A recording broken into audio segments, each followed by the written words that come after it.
whisper in the wind.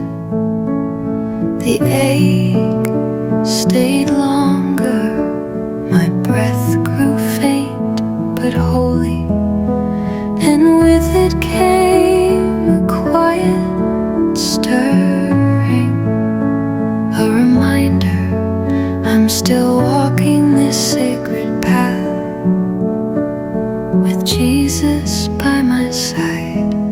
So I listen deeper now and move more slowly in the Spirit's rhythm. Heaven became a river of light, overflowing with grace and song, endless and warm, a flow of mercy and presence.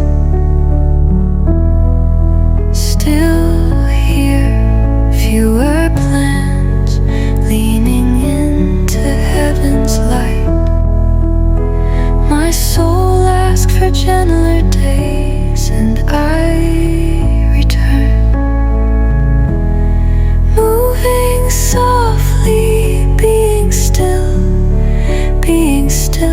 just time to breathe. Still here in sacred peace.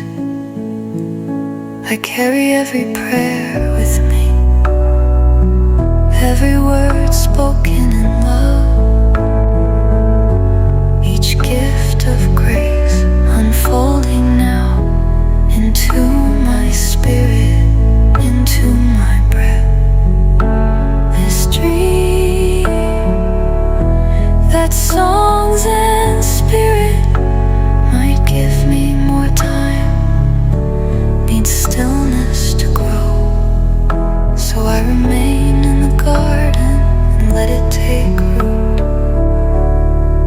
Still here, no striving, no noise, just skyborn peace and holy air. Your songs still hum within me, they keep me anchored, they help me stay. Just time to breathe, still here by the tree of life. Some days singing, some days weeping, but always walking, sometimes running. Now I see, maybe I ran too fast. This is not retreat, it's rest. I do not know how many days remain, but I still walk with eternity in my gaze. And because of it, I rest in the garden, in this breath, in what is left. Still here with no answers, just a quiet knowing. Each breath is worship, each moment grace. Your song